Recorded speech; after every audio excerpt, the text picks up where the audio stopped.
So I talked about the reason why I put them in the locations I put them. Now I'm going to talk about how I actually put them in. They're very simple, but I think there's a couple things you got to remember, because if you don't, they won't work quite right. So we got to, if you've ever trapped before, you know the importance of having a solid bed to put your trap on. If an animal steps on it and there's any play, they're not going to fire your pan. So with this, it's not for that reason, but it's so that it's solid. If you just take this and anchor it down, this field was worked up fresh. I've got a mix of a horny buckseed brassica mix overseeded into beans here. But before I planted, I dragged this.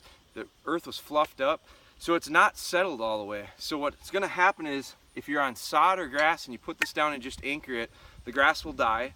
This will settle slightly, and now when the wind and the deer start to interact with it, it's got a little bit of play on the base and it'll loosen itself up. I don't want that. So what I'm going to do is, straight clawed hammer works really well for this, but just like if you were trapping,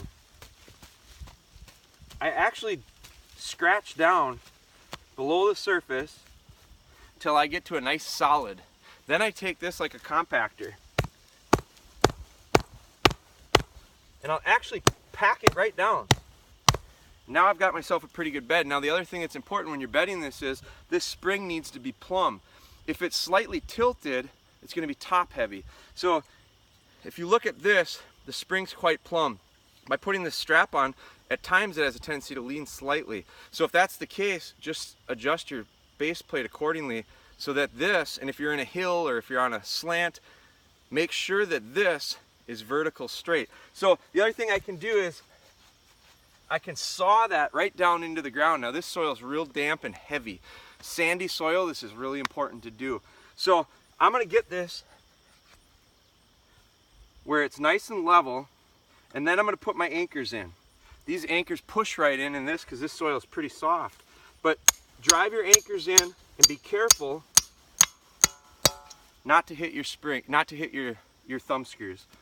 So drive the second anchor in. And you might have to experiment with the angles to make sure you get it nice and steady and solid with the anchoring. You don't want to pound one in too much and then create it to be tippy. So snug the first one up, snug the second one up, give them a nice solid bedding, and then you can push that dirt right back on top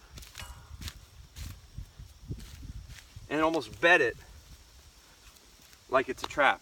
Now, as much as this gets worked, that base plate is solid and won't loosen up on you.